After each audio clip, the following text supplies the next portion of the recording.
еще моей маской ты пользовалась постоянно. Смотрите, какой красавчик. А ты что, брови еще намазал? А чё нет-то?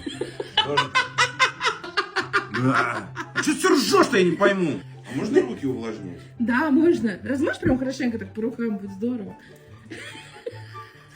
Что смешного-то?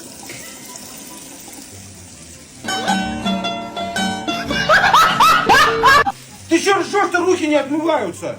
Может, она просроченная? А зачем слой-то такой мазать было, придурок?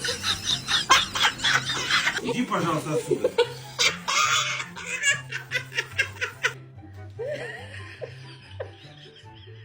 Удобно, как взял, воды попил и все.